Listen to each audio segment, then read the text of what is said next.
Good morning, everybody, and happy Tuesday. Hope everyone is having a wonderful day so far.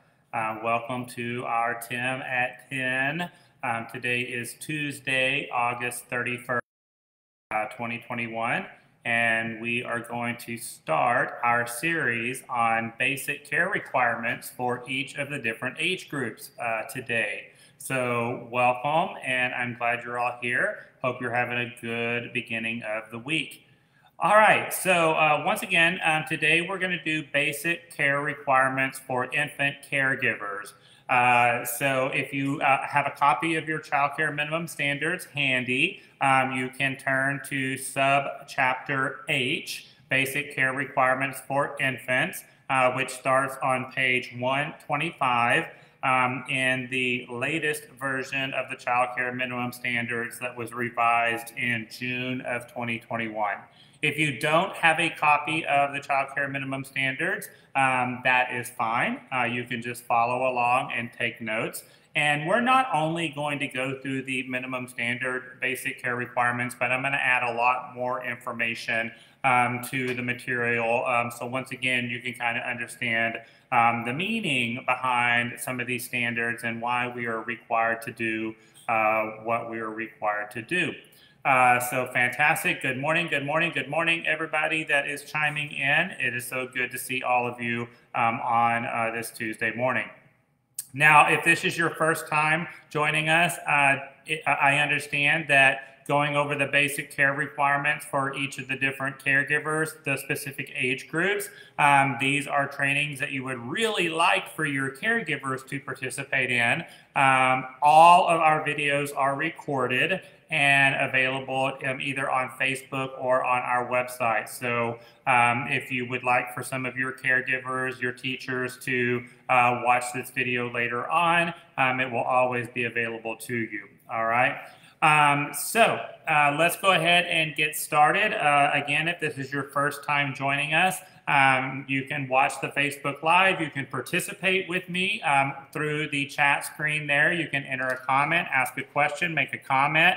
That makes this an instructor-led training with child care licensing. Now, if you're watching the recorded video, so you're not watching this live, then that would be self-instructional. However, if you have any questions about the content, you need additional information, you can always call our training hotline, call our office. You can send me a message through Facebook Messenger, or you can send me an email. That way you can interact with me in a timely manner. That also makes it instructor-led right there. All right, so let's go ahead and again, those of you, this is your first time, doesn't cost anything to watch the Facebook Live, but if you need a certificate of completion for your annual training hours, I will put a link at the end of the Facebook Live. You can click on a link and complete an online worksheet, and at that point you'll pay $5 and I will email your certificate of completion. So that's basically how this works. Most of you are experts at this by now, so let's go ahead and get started, because we have a lot of information to cover today, and I really want to try to keep this to an hour. We might go over an hour. I just want to give you a heads up, but we'll see how we do right here. So let's just start off by talking about the basic care requirements for infant caregivers. And there are 7 basic care requirements that are extremely important for everyone to understand. And if you're taking notes right now, you might want to take notes and write these down because this is going to be on the worksheet later on. All right, and I firmly believe that these basic 7 care requirements are so critical when it comes to establishing a safe and healthy environment for the infants in our program. So the first basic care requirement for an infant caregiver is care by the same caregiver on a regular basis when possible. That's important. Now, we always want stability in our classroom. We always want the same teacher in the classroom every single day. it is even more important for these infants, all right, the birth through 17 months. They need to have consistent caregiving so that they can build a healthy attachment system. A child's ability to form relationships with each other, a child's ability to learn to trust comes with that social and emotional blueprint that is created in the first years of life. Care by the same caregiver on a regular basis will give them the tools they need to build that healthy blueprint. All right. It's going to help them trust. It's going to help them connect. It's going to help them with the relationship. So once again, whether you're an administrator, a director that is watching this video, so important that we have the same person in the infant classroom every single day.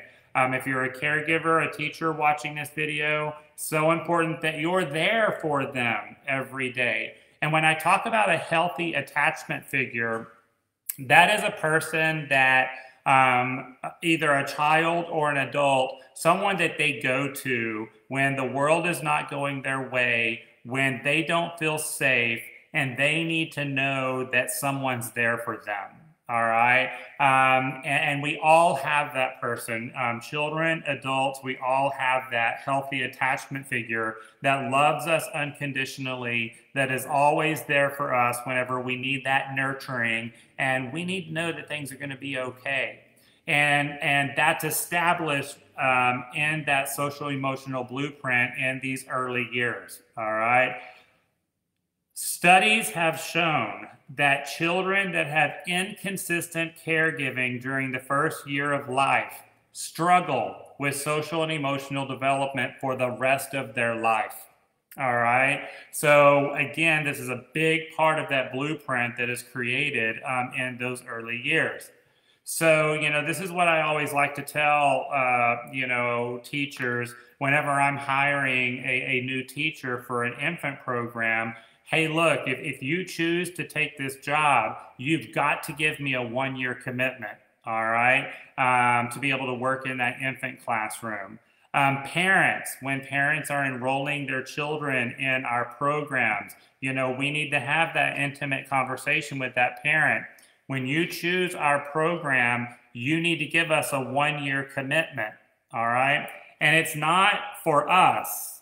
The 1-year commitment is for the child, because they've got to have that consistent caregiving, especially during that first year of life.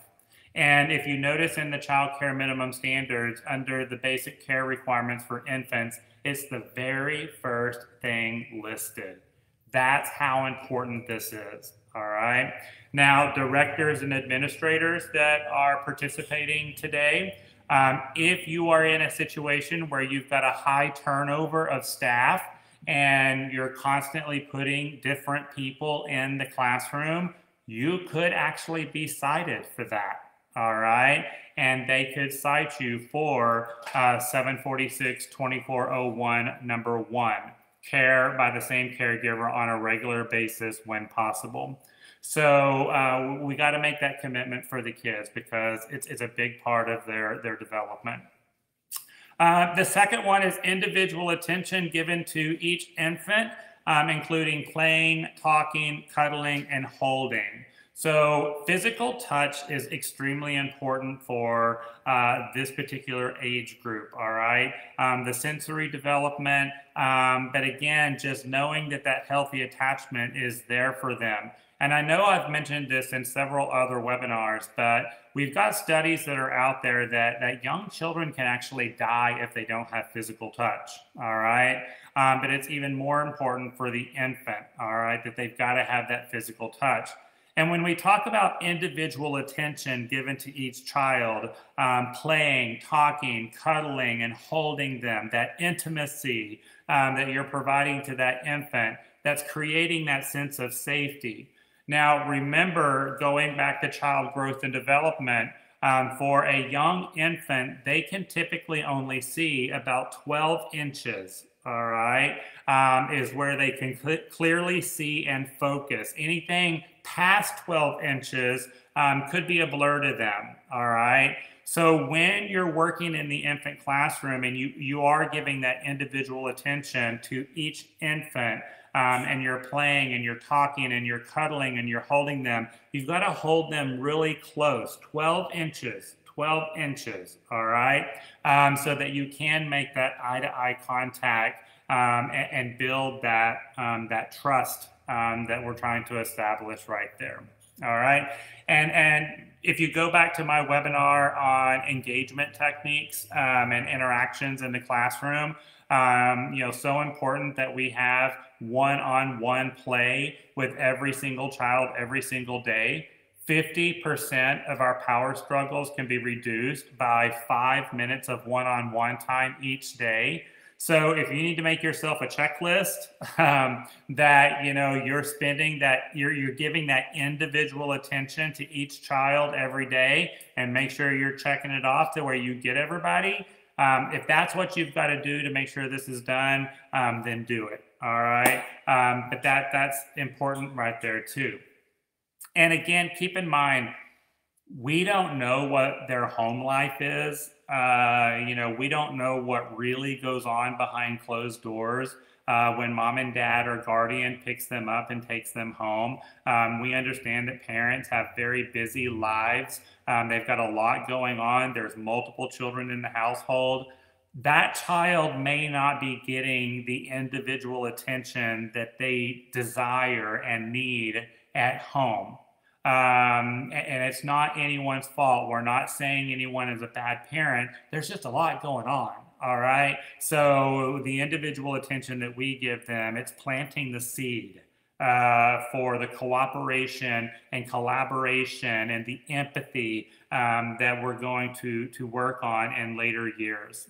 All right. Holding and comforting infants that are upset, that's the third basic care requirement.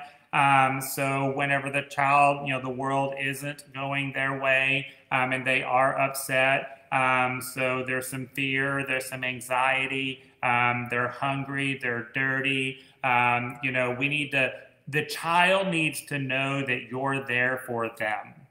And I understand that in our early education world, you know, our child staff ratios here in Texas is a 1 to 4. Maximum group size of 10. So, you know, if you've got, you know, 2 caregivers taking care of a group of infants, you know, that's tough. That's called good time management skills right there. You've got to have really good prioritization skills working in an infant classroom. And there's going to be times where children are upset and you're not going to be able to immediately get to them because you're caring for another child or you're dealing with another situation. The important part here, and it kind of goes back to the first two, care by the same caregiver on a regular basis and an individual attention given to each child each day. So creating that healthy attachment system, creating that trust, all right, that the caregiver is there for them. And in that way, when a child does become upset and they signal their caregiver that they have an unmet need, and they signal their caregiver by crying, all right, knowing that you're going to eventually be there for them is really important, all right? And whenever you do have that consistent caregiving and that individual attention, the child will eventually learn, I have an unmet need. My caregiver can't immediately get to me, but they will eventually get to me. All right?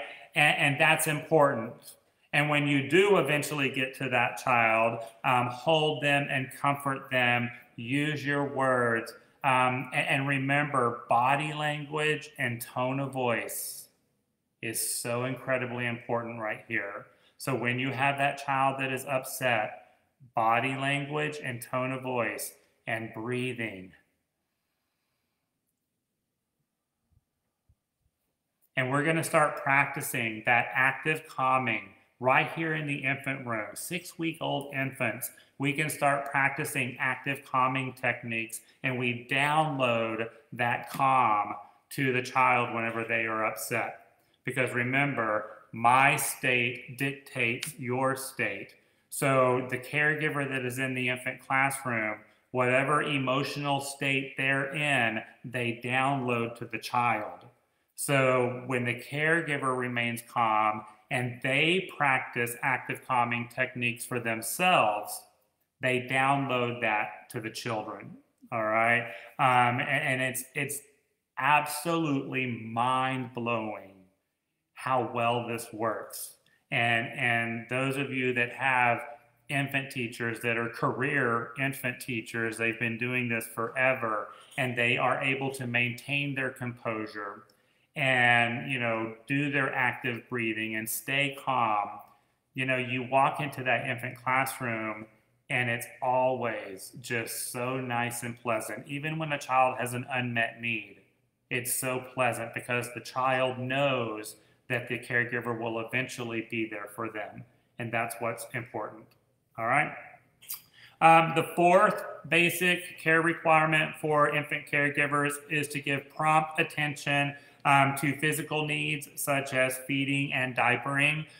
So once again, I understand when you've got 8 to 10 children in a group, you know, being able to give that prompt attention might be a little challenging, but you can do it and you'll get into the rhythm and you'll get into the flow. The main thing is that, you know, you don't want the child waiting a large amount of time. Now, eventually, you will realize that the children that are in the group will sync and it will balance itself out. All right. And you'll be able to give that individual attention, hold them and comfort them, and then take care of their physical needs in a very, you know, mechanical way. It's pretty cool the way that works right there. All right. Make sure we're talking to our infants when they are fed, whenever they are changed, whenever they are held, that we're naming objects in the classroom. We're singing, we're doing nursery rhymes, poetry. I love buying infant teachers books of age-appropriate poetry and letting them read poetry to the children throughout the day. That is a fantastic skill right there. But again, you know, even though you're working with nonverbal children in an infant setting, you're planting the seed. You're planting the seed in the brain. So lots of talking, lots of describing. This is what I'm doing. This is why I'm doing it. Naming those feelings, naming those emotions. You seem upset. You were hoping that mommy would be here sooner. You know, those type of things. Naming those objects, very important. But most importantly, just the singing right there, the rhyming, the poetry. Remember that our brain is a pattern-seeking organ, so it craves rituals and routines and rhythms and patterns and sequencing, and we can establish all of this in our infant program with the way we interact with the kids. And that's going to help start establishing their cognitive development. All right, so it's important right there. Of course, we want to ensure a safe environment for the children, so you are constantly checking to make sure your environment is free of choking hazards. So, you know, the old-fashioned way that we used to do this is toilet paper tubes, and anything that can freely fit through a toilet paper tube is not in an infant classroom. So, you know, they actually sell some choke testers now from different companies, you know, Discount School Supply, Lakeshore, Kaplan, School Specialty. It's basically a fancy toilet paper roll, y'all. But, you know, that's a way you can check to make sure you don't have any choking hazards in your infant classroom. Nothing that they can strangle themselves on, nothing that they can suffocate with. But ensuring that the environment is free of those objects. That is the 6th basic requirement in an infant classroom. And the 7th basic requirement that should be a no-brainer, all right, infants are never left unsupervised, all right? Even if they are in their cribs, they still must be supervised by sight, by sound, by awareness, all right? Positioning, proximity, all of the 5 basic characteristics of supervision have to be in place in that infant classroom. And I say this should be common sense, right?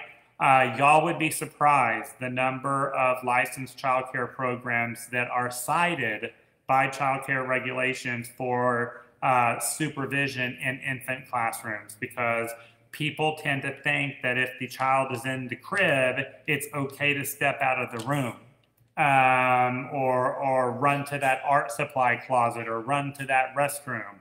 No, no, no, no, no, no. All right, sight, sound, awareness, the positioning, and your proximity, all right, still needs to be in place in that infant classroom.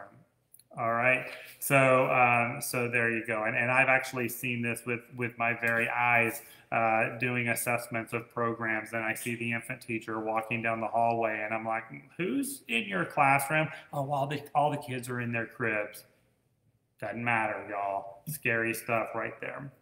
All right, let's talk about how do you arrange your infant area. Speaking of supervision, you know, make sure that the room arrangement is done in a way that it makes it possible for the caregiver to hear all of the infants and see them at a glance and be able to intervene when necessary. So you've got to be able to move freely through that infant room and be able to see what's going on in all of the different areas. Include safe, open floor space for floor time. That tummy time is so incredibly important. And be very conscious of when people are walking around your infant room. You don't want dirty, nasty shoes walking on a mat where a child is doing tummy time, all right? So I know a best practice that a lot of people follow are shoeless infant rooms. So people take their shoes off and they wear slippers, some nice skid-proof slippers, or you put shoe coverings on before you go into an infant room. That is a best practice, all right? Now, my only thing on that one, if you are considering doing a shoeless infant room, check your local fire code, all right? Your local fire code may have an ordinance where shoes must be worn inside the business at all times. We don't see that very often, but I have seen it in some areas where it's not a licensing thing, it's a fire code thing, all right? Separate infants from children more than 18 months of age. So when we talk about ratios, I actually do a training on the most misunderstood minimum standards, you know, the most commonly misunderstood and commonly cited minimum standards. This is actually one of them. Anytime you have a child under 18 months, there can never be more than an 18-month difference between the youngest and oldest child in the group. But that 18-month variance rule, that there cannot be more than an 18-month difference between the youngest and oldest child in a group, only applies when there is a child in the group under 18 months. All right, so that would be the infants. If you don't have a child under 18 months in a group, then there's no variance rule. All right. Make sure that cribs are far enough apart so that one infant may not reach into another crib, and make sure that cribs are far enough apart where caregivers have enough space to walk and work between the cribs, cots, or mats. All right. So this is a very common question that I get from people is how far apart must my cribs be from one another? And I've heard crazy answers from different licensing folks, you know, 12 inches, 18 inches. I've heard all these measurements. Y'all, there's no rule on that, all right? There is no measurement. What the standard says is that your cribs must be far enough apart so that one infant may not reach into another crib, and your cribs must be far enough apart so that caregivers have enough space to walk and work between the cribs. So whenever you call me and you ask me, how far apart must my cribs be from one another, my standard question back to you is, how big are your teachers? All right, that's what it comes down to, is how big are your employees, because you need to have enough space in between each crib for your employees to walk and work. All right, and of course, when you're doing that, obviously the children are not going to be able to reach into another crib. That's a worksheet question, by the way. All right, and then make sure that older children do not use the infant area as a passageway to other parts of the building. When we talk about furnishing, pretty much the same thing with pack and plays, the same role in place right there. That's a good question.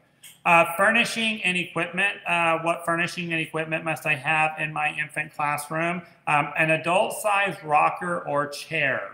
This is the most commonly missed piece of furnishing in infant classroom, is that you do need to have an adult-sized rocker or chair. It does not have to be a rocking chair, but an adult-sized rocker or chair.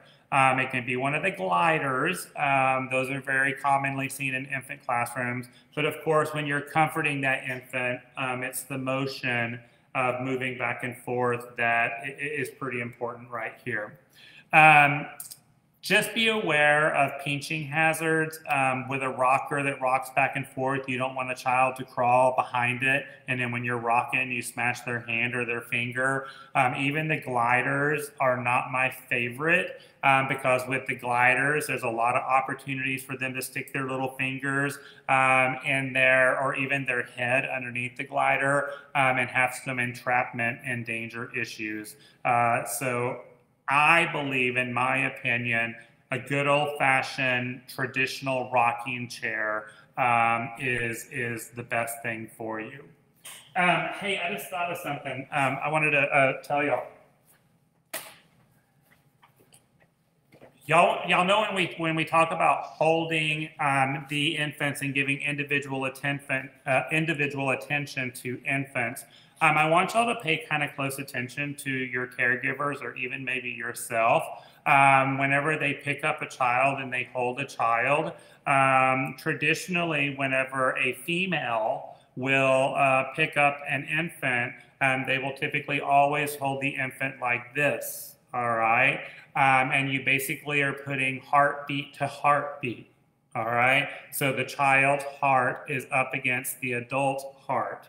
And this is very calming for the child, because the two heartbeats will sync with one another, and it's extremely calming, all right?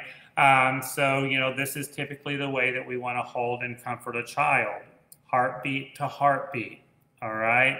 Sometimes you will notice that a person, when they go to care for a child, they'll do this, and they'll hold a child like this. This is very common for males, that when a male will pick up an infant, they will immediately go like this. And then females that have unresolved trauma, all right? So they have experienced trauma in their life, will typically pick up an infant and hold it here. Well, when you're holding your infant here, we're not heart to heart. We're not chamber to chamber. So, you know, if you notice this, then we want to coach them over to this right here. So, and I can get way deep into the trauma part of this and the difference between a male and a female, and why this is typically the way that they hold and comfort them. But when you're coaching your folks, we want to go like this. Oh yeah, so Teresa's saying, I'm gonna set you down. Teresa is saying she had a rep that wanted to cite us for having a chair and not a rocking chair until she reread it, all right? You know, this is why I do so many trainings on minimum standards, y'all. It's because you got to know your stuff. And sometimes if you have a rep that you know tries to quote the standards incorrectly, we need to be professional enough to be able to say, let's take a look at that in writing. There you go. Yeah, the whole chamber to chamber and why they hold it right here is very interesting. I believe I talk about this in my webinar, Understanding Infant Brain Development, so you can kind of go back and read more about that. Going back to furnishings and equipment, an individual crib for the child to sleep in for non-walking infants, younger than 12 months of age. So non-walking infants younger than 12 months of age must have an individual crib to sleep in. Then an individual crib, cot, bed, or mat for any infant that is walking. And it needs to be a waterproof crib, cot, or mat once they are walking. This is one of the main reasons that whenever I set up a program, I will typically divide my infant group into 3 different classrooms. And this is just the way I like to do it. But I'll do my non-mobile infants, which is typically about birth to 6 months in one group. And then I will have my mobile infants, so typically 6 to 12 months in like my infant B classroom. And then once they're walking, we move them to either infant C or young toddler room, whatever you want to call it. And that's typically 12 to 17 months. But I personally like to keep my non-mobile infants, my mobile infants, and my walking infants separate. Just for developmental reasons, for safety reasons, and there's just such a broad difference in their domains, you know, between those 3 groups right there.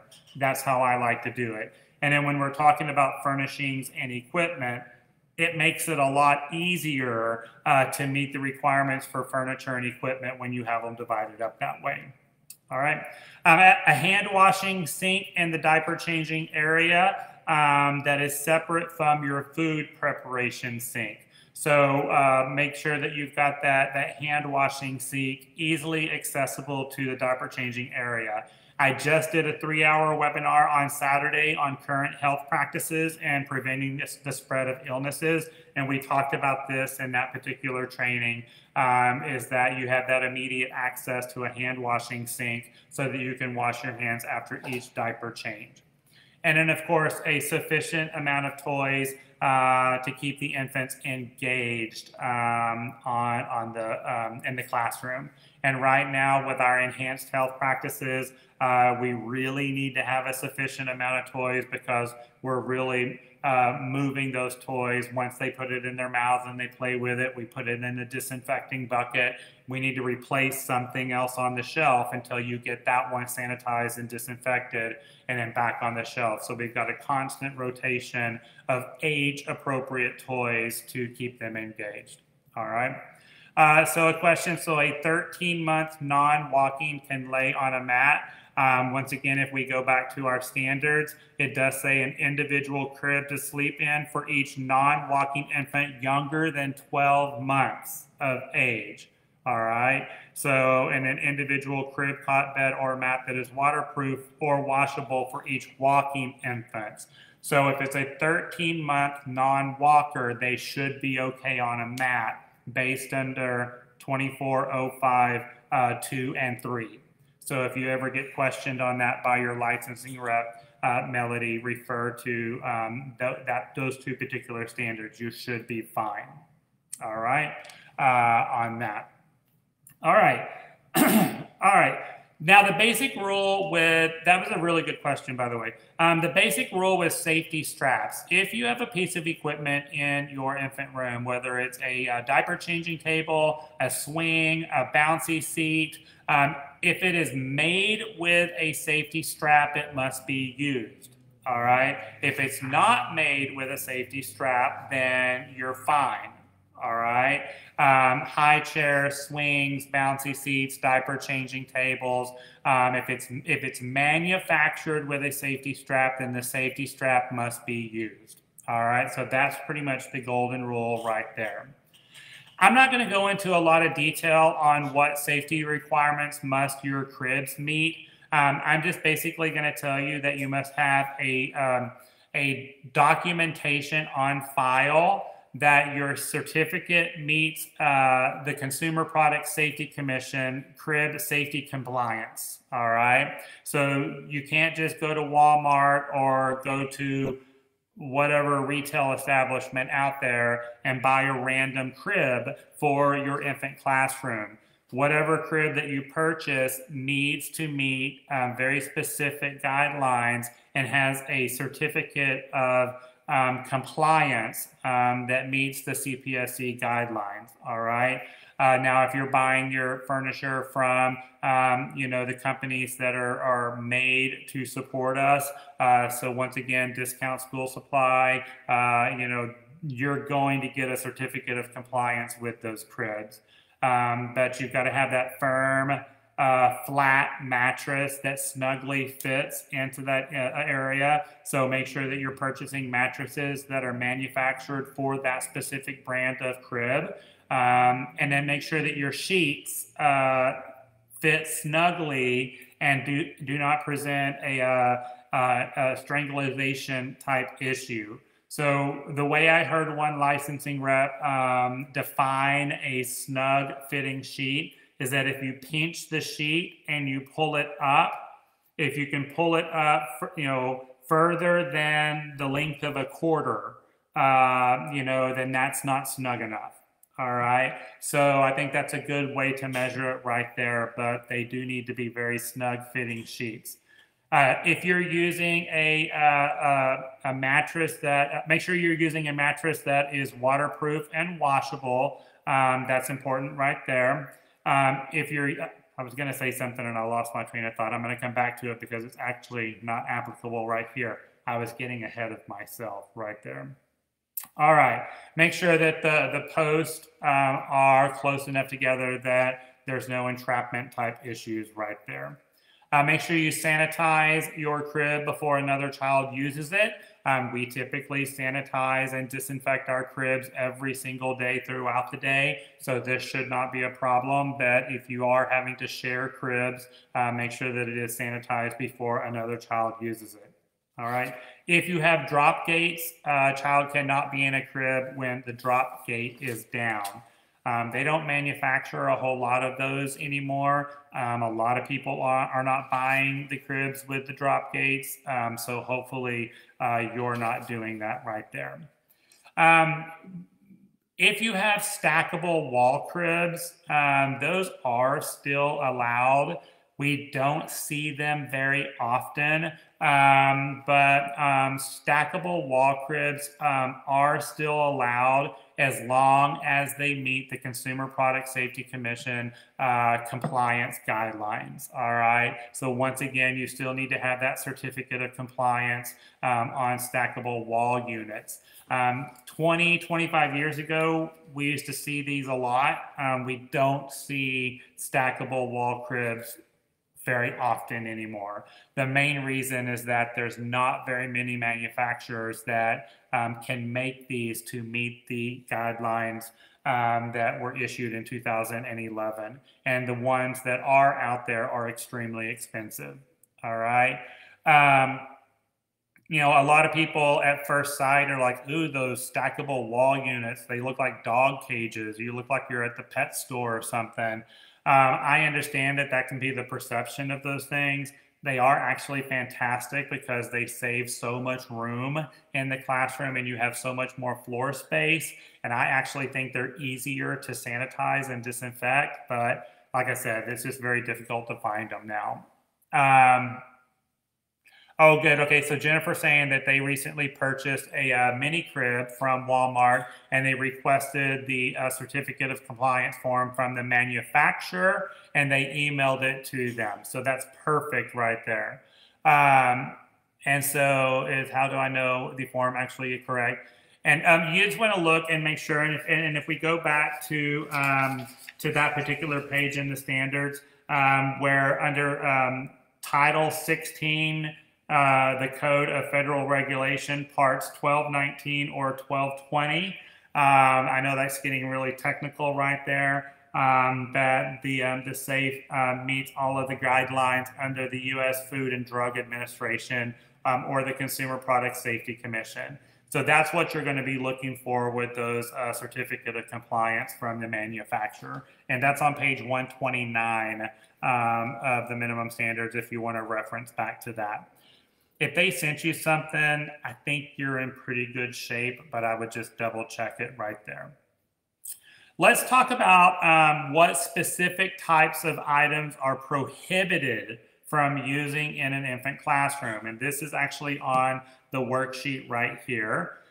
So any item that has been identified as unsafe for infants by the Consumer Product Safety Commission or the American Academy of Pediatrics, you must not have in your program. And if you go to the Consumer Product Safety Commission website, which is cpsc.gov, and that website's actually in the minimum standards, you can find a list of items that have been identified as unsafe for infants. So probably not going to have very much of this. Once again, if you're buying all of your equipment from companies that specialize in servicing licensed childcare facilities, they're not going to sell you something that has been identified to be unsafe. All right.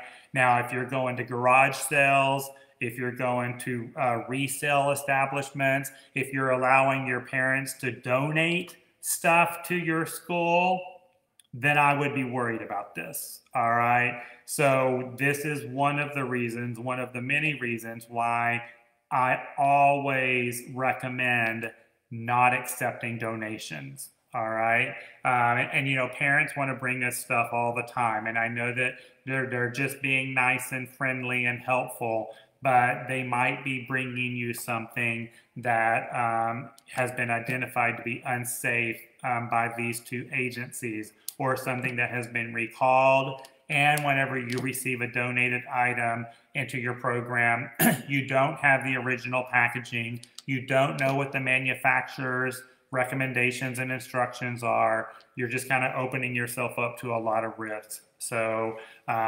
we typically like to avoid those type of donations. Baby walkers, which are devices that allow an infant to sit inside a walker equipped with rollers and wheels and move across the floor. Y'all know what I'm talking about there. Those are not allowed in our program. At home, might be okay, but not in our program. Baby doorway jumpers, you know, where you put it on the door frame and the baby bounces, you know, around. Once again, those are prohibited in our programs. I haven't seen one of those in years. I don't even know if they're still making them at home. I don't know. My kids are 25 and 26, and I don't have grandchildren yet. So been a long time since I bought baby stuff for home. But those baby doorway jumpers, you know, those are not allowed. Accordion safety gates. So the safety gates that are like an accordion type thing, those are prohibited. Now, safety gates that do the sliding, those are okay. It's the accordion ones that there's a lot of pinching that happens right there. Obviously, toys that are large enough for children to swallow and to choke on, those are prohibited. Bean bags, water beds, and foam pads used for sleeping equipment, those are all prohibited as well. Now, on the foam pads, you may have a situation where you have an infant sleep exception form due to a child's health condition and they need to sleep upright, and they make those triangle foam pads that you can put you know, under the crib mattress to make it upright.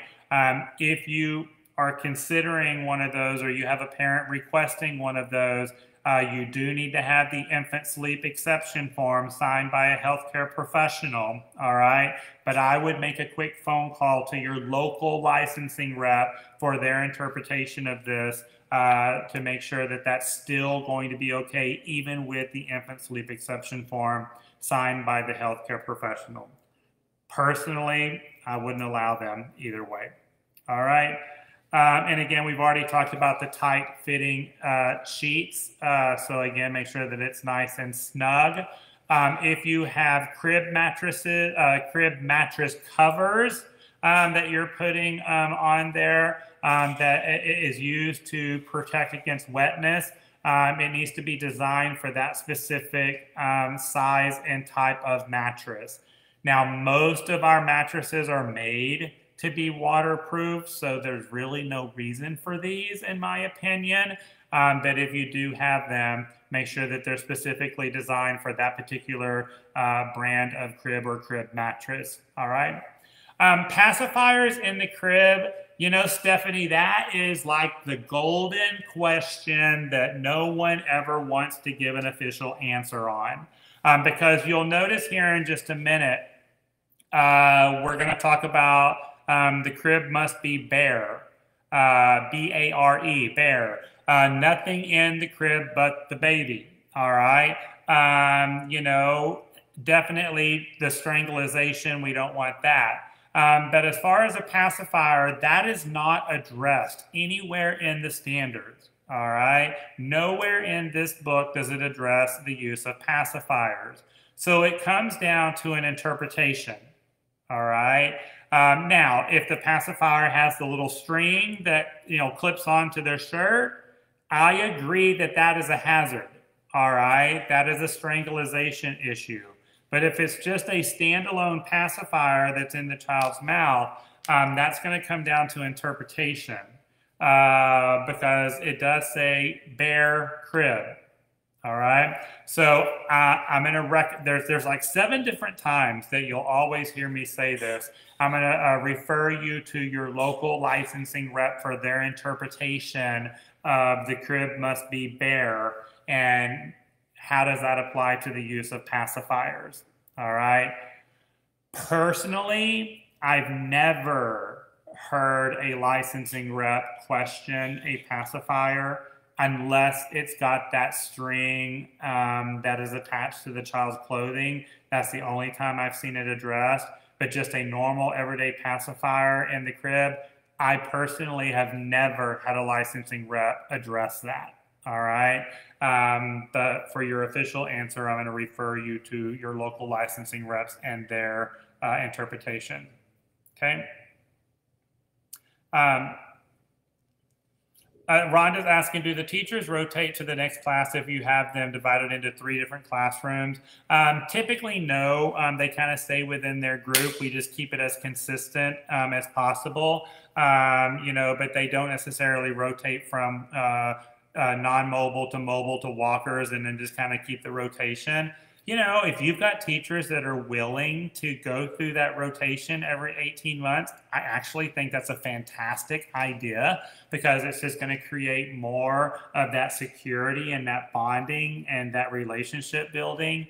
But typically, no, they have their assigned age groups and they kind of stay in their spot. All right. So there you go. Oh, and Becky, yeah, those pacifiers with the stuffed animals on the end of them, those are definitely prohibited. That is a big time issue right there.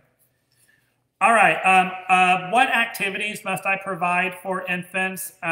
Daily activities for infants must include the following: opportunities for outdoor play when weather permits. And so basically the new rule that we have with outdoor play and physical activity is that for your infants, they are required to go outside each day that weather permits for the length of time that is tolerable for that infant. So however long the infant can tolerate being outside, that is the length of time that they go outside. Now, once they get older, then we get into the specific time limits, but for the infant, it's the amount of time that they can tolerate. Now, you can do this with the bye-bye buggy. You can do it with the stroller. You know, caregivers can walk them outside, but they need that fresh air. They need the vitamins from the sun, and so important that we get those infants outside when weather permits. All right. So yeah, Melody is saying her rep hasn't wrote anyone up for a pacifier, but once again, just cannot have the attachment string. All right. But someone from another center was told they cannot have pacifiers. See, it's an interpretation thing. All right. But that's when, again, you know, we just have a good working relationship with our licensing rep. Multiple opportunities for the infant to explore outside of the crib. And opportunities for them to explore when they're not seated in a restrictive device for more than 15 minutes. All right, so they cannot be in a restrictive device for more than 15 minutes unless the infant is eating or being transported. And go back to terms and definitions.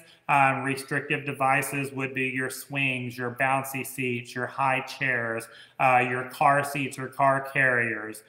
These are all examples of restrictive devices. So it can't be in there more than 15 minutes. They definitely cannot sleep in a restrictive device. All right. Opportunities for physical activity such as tummy time, reaching, grasping, pulling up, creeping, crawling, and walking in a safe, clean area.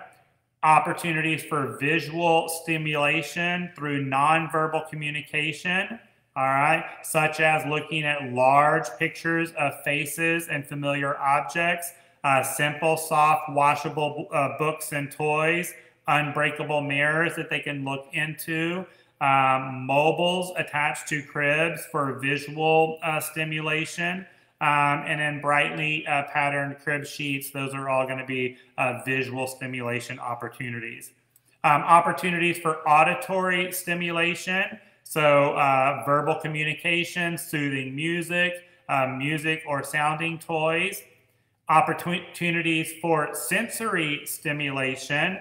So fabrics, texture toys, washable dolls, toy animals. Opportunities for small muscle development.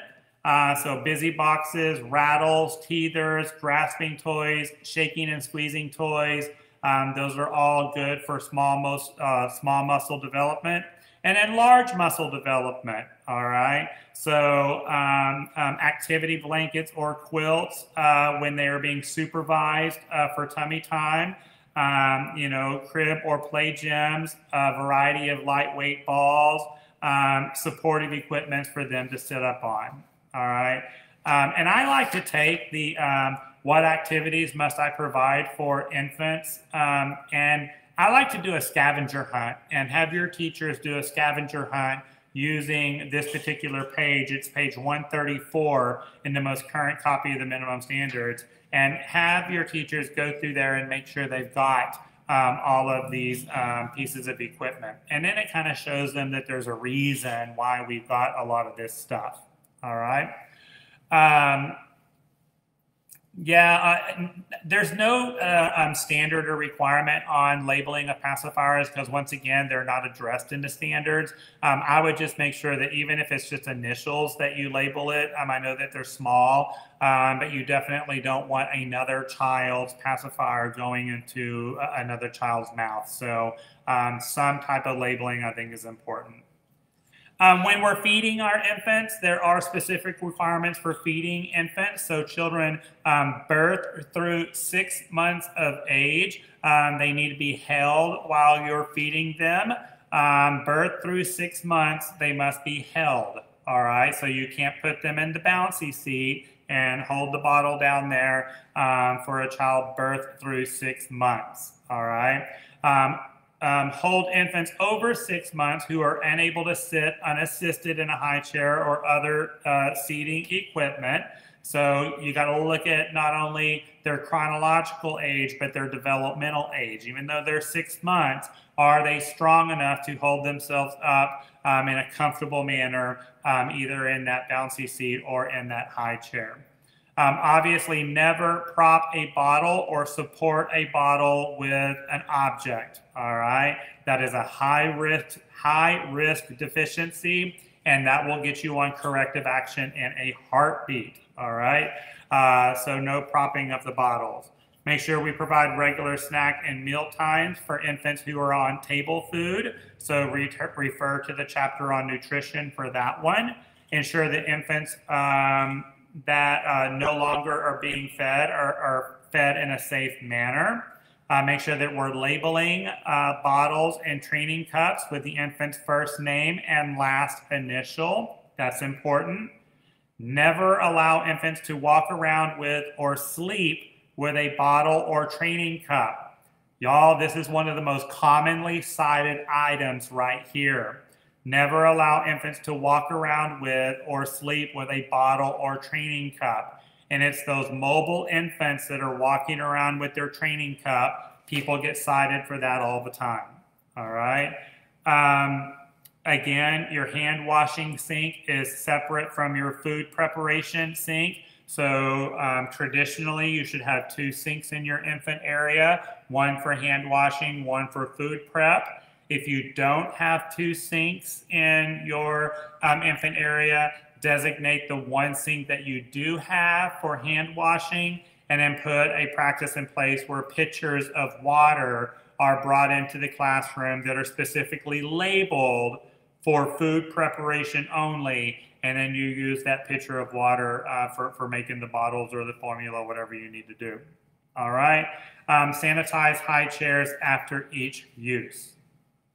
You do need to get infant feeding instructions from the parent who is not on table food. So for any infant who is not yet ready for table food, you need to obtain and follow a written feeding instruction that is signed and dated by the parent, or by their healthcare professional. You must review and update the feeding instructions with the parents every 30 days until they are able to eat table food.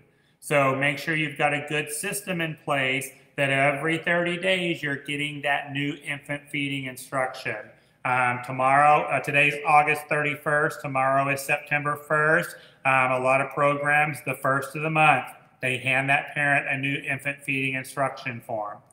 Now, most of the time, if there are no changes, then you can just have your parents sign and date that there is no change to the existing form. All right. And typically, most licensing reps will accept that if it is signed and dated that there is no change. My recommendation to you, keep it simple. Get a brand new infant feeding instruction every 30 days. All right. Make sure that you provide a regular scheduled nap time for your infants that allows the infant to maintain his or her own sleeping patterns and waking patterns. All right. So they're not ready for that 1 nap a day from 12:30 to 2:30. They're going to kind of have their own sleeping pattern. Now, the older they get, you can kind of start manipulating it and getting them ready for that 12:30 to 2:30. But, you know, for your younger infants, they're going to have their own sleeping pattern. After a child wakes up, an infant may not remain in a crib for more than 30 minutes after they wake up, unless they are content and responsive. Now, the book says an infant may remain in a crib for up to 30 minutes after they wake up. That's a long time, y'all. Get them out of the crib as soon as they wake up and they're ready to play and explore. 30 minutes is a long time. This one always shocks me right there. Once again, infants are not allowed to sleep in a restrictive device. All right. So that would be your bouncy seats, your high chairs, your swings. All right. Now, I've talked about this in a couple of other webinars just recently. You know, one of the new minimum standards that we have in 2021 is that if your program is cited for infant sleep safety guidelines, you have to notify in writing every parent in your program that you have been cited for infant sleep safety guidelines. All right. Now, that's big. We don't want to notify parents of that deficiency. Now, this happens all the time. I walk into an infant room and I see a child sleeping in a bouncy seat, and I'm like, hey, that kid can't sleep in that bouncy seat. You need to put him in a crib. And y'all know exactly the response I get from the teacher. Oh, Mr. Tim, he just fell asleep. All right. Well, if I was a licensing rep, you would have just been cited. Not only would you have just been cited, but you're now going to have to pay an administrative penalty, and you're going to have to send a letter out to every single family in the school telling them that you have been cited for infant sleep safety guidelines. What we have got to start practicing here, infants need to be put in the crib before they fall asleep, not after. All right. So really, really got to work on this one right here. Okay. Make sure that infants are sleeping on their backs. So until they are able to turn over on their own, they need to be placed in a face-up sleeping position. Unless you have that sleep exception form from the healthcare professional. What I like to do on this one is we usually make cute little signs that go, next to the crib or over the crib that says something like, my name is Michelle and I can roll over. All right. So that way, if I place Michelle on her back in a face-up sleeping position and Michelle rolls over on her own, when licensing comes in and they see her sleeping on her side or on her tummy, there's no doubt that she rolled over on her own. Yeah, she rolled over all by herself. Well, the little sign up there that says, my name is Michelle and I can roll over, helps eliminate any of that doubt. All right. And the parents get a kick out of it, honestly. They like it right there. Another one of the infant sleep safety guidelines that was adopted into the standards in 2016, swaddling, no swaddling, all right? You may not lay a swaddled infant down to sleep on any surface at any time, all right? Now, I know that your career infant teachers, this was a hard transition for some of them, the swaddling and those type of things, but no swaddling, okay? If you've got a rolling baby that is younger than 6 months of age, I think as long as they're able to roll over on their own, you should be fine without the infant sleep exception form signed by a doctor. So what I was talking about there is that sometimes when you do have reflux situations or children that have some respiratory type situations, then the doctor will want them to sleep on their sides. In those situations, that's where you would need an infant sleep exception form. All right. But once they're able to roll over on their own, you should be fine without a note from the healthcare professional. All right. Let me go ahead talking about swaddling. The big question we had 5 years ago when this rule came out were sleep sacks. And we really had to get some clear definition of whether or not sleep sacks were going to be allowed. And basically, this is what it's come down to. If you purchase sleep sacks or you have parents that are bringing these in, I would recommend that they bring in the packaging that it came in and that you make a copy of the packaging and you keep it on file. All right. If it is described as a wearable blanket, that's prohibited. All right.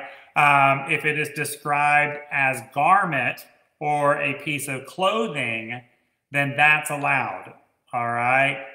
Most of them that I see that come in are described as wearable blankets, and that would be prohibited. All right.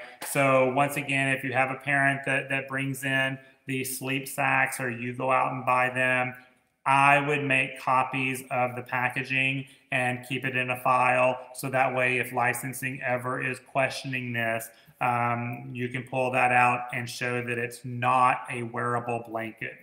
All right.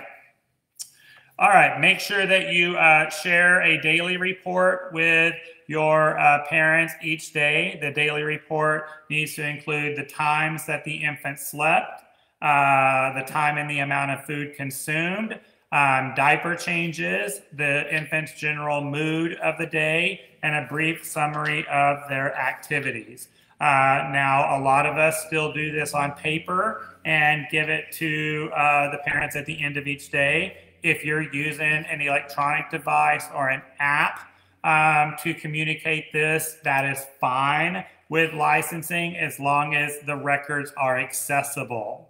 All right, so are you going to be able to pull this information up and say, you know, here is a copy of the daily report from August 17th. All right. So whatever application you're using to do electronic daily reporting, the most important thing here is our previous dates accessible? All right. And if they are, you should be fine doing your daily reports electronically. Otherwise, we still want to do those paper copies right there. All right, so I just wanted to, there was something that I wanted to make sure that I talked about, and I think I did. I was just glancing over really quick. Oh, yeah.